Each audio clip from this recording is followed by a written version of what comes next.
What's up, YouTube? Chemo here. We're back in my garage. I'm standing in front of my 2006 Lexus IS350. Recently, I uploaded the introductory video to my YouTube page with this car, and then I followed it up with introductory video for my 2014 ISF. Hope to be able to make a bunch more videos for both cars and share it with you guys. This video, I'm going to focus mainly on under the hood of this 2006. Again, I'm the original owner on it. It has 283,000 miles on it, and it was my daily driver up until 2018. And ever since then, I've been slowly just kind of restoring it back to original condition. A lot of things have been replaced, but you'll be surprised as to how many things are still original to this car. So I'm going to start over here by the brake system. So we have our ABS brake system here. Of course, we have our master cylinder, and then we have the brake booster behind it. All that's original. None of that has been replaced. Haven't had any issues, haven't need to replace it. Just keep up with the fluid changes, and everything's been good. What I am going to be replacing soon, though, is the brake booster valve. That's actually one of the next things I'm going to be doing very, very soon here. Just haven't got it yet. And the grommet that goes with it as well. Just going to switch that out, and that should make things even better. Even though, again, I'm not having any issues currently, but 20 years old, that grommet especially is, I'm sure, dried out and might be letting in a little more air than I realize. So just going to help with that. And of course, that connects to your, your brake booster vacuum hose here. But yeah, this hose has been replaced, as has most of the other rubber hoses, on top of the engine, or of course, if it's coolant hoses, those have all been switched out. But for what we're looking at here, including this fuel line right here, and this box, this is all original. Even this is original. Of course, the color is not. I powder coated it blue. And that's something I just did recently to a few other components that we'll be seeing as we, work our way around under the hood here. You can see you got another bracket there that's also blue. Another bracket there. Yeah, these are all OEM pieces that I just got powder coated. It's electric blue, which is a Chevy color. It's actually used on Corvettes and other vehicles. And I really like that blue. It reminds me a lot of the Vector blue. And if I could have found the exact match for Vector blue for powder coat, then that's what I would have went with. But this is close enough, and I like it. I'm very happy. All right, keep working our way around. So yeah, these boxes, original. Have not had to touch them. All these harnesses are all original. Unfortunately, this part here that's supposed to clamp on, it has broke right there.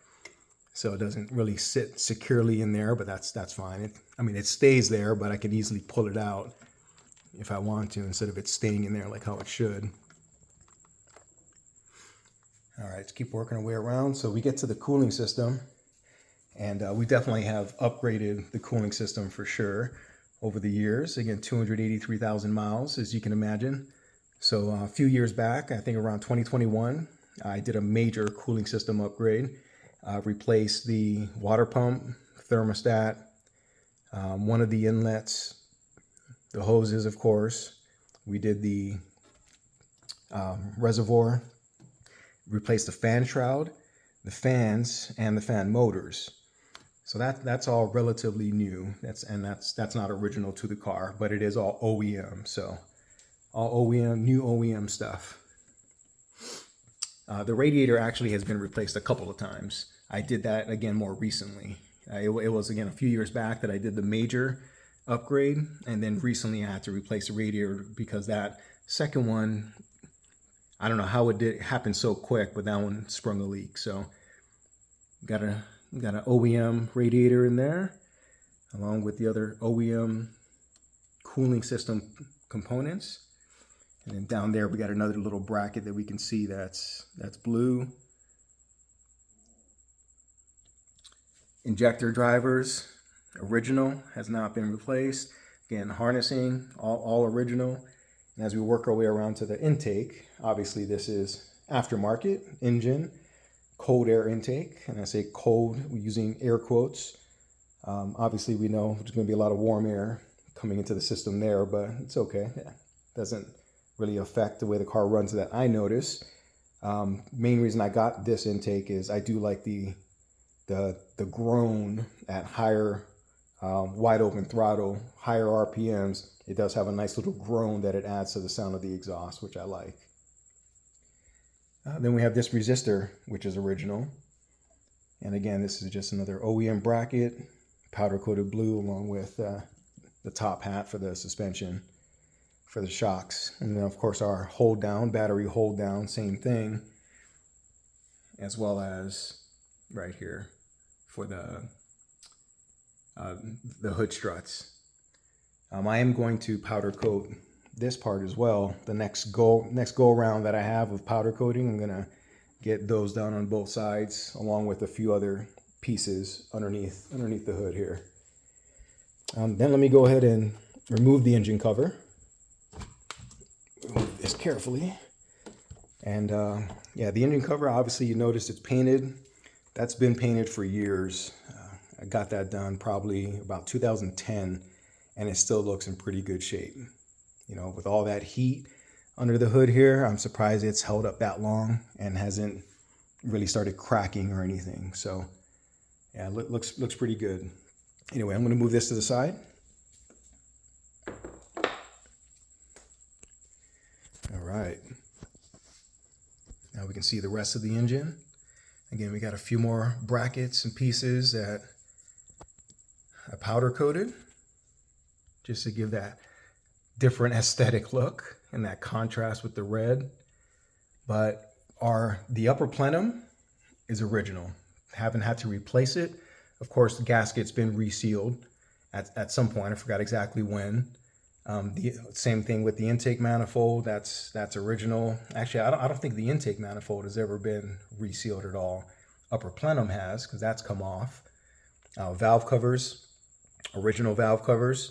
Those have been resealed once, and that's probably something I'm going to do again next year. I'm planning on it because in the back corner over here you can see some seepage. If you look really good, it's nothing major, nothing dripping. It's just minor seepage that I just want to take care of, and that's by the fuel pump area in the back there. But again, all the rubber hoses have been replaced. I replaced the switching valve, this vacuum switching valve here. Did that recently, so that's new.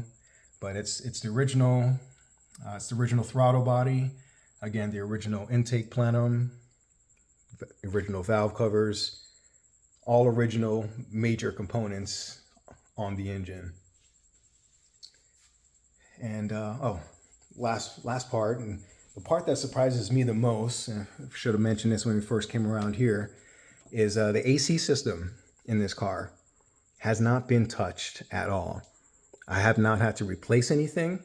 It is all original. The compressor, the hoses, condenser, I have not had to do anything for this AC system, which blows me away because I live in the desert. I have lived in the desert all 20 years that this car has existed. So this AC gets used. You know, even in the cooler months, I still use it. So it gets used pretty much year round. And I'm still surprised that with 283,000 miles, that compressor still works fine. It's not even like starting to cycle on and off like compressors start to do as they go bad. It works just fine, blowing cold air. Haven't had any reason to had to touch it. So that, to me, that's the most surprising thing about under the hood when it comes to the parts that have lasted the longest. 283,000 miles, 20 years, and not have to do anything, not even a recharge. I have not had to recharge the AC system once in this car, which is just crazy. It's mind-blowing. Like how often have you heard that in a 20-year-old car with almost 300,000 miles that's spent most of its life in the desert? It's pretty amazing to say that. But yeah, when it comes to the coil packs have been replaced. Probably, I think it was around 2021 as well. Yeah, it was the same time that I did that major cooling system upgrade that I talked about, that I also did some other things, including coil packs. And yeah, that's when I had resealed the valve covers back then. So yeah, coil packs are not original. Those have been switched out. Of course, spark plugs have been switched out a couple of times, or a few times. The fuel rail, that's the original fuel rail. Injectors, I have not replaced any injectors, haven't had to. It's the original fuel pump back here, which I'll probably replace when I do the valve cover job next year, if I get to it then. But yeah, that's pretty much it. Under the hood, it's, again, a lot of stuff is new, but there's a lot of stuff, surprisingly, that I have not had to replace.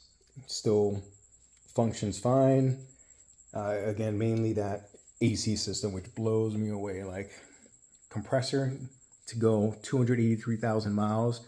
It's still shocking to me that it's lasted that long. Anyways, I feel like I'm kind of rambling at this point, but yeah, this is under the hood of this car.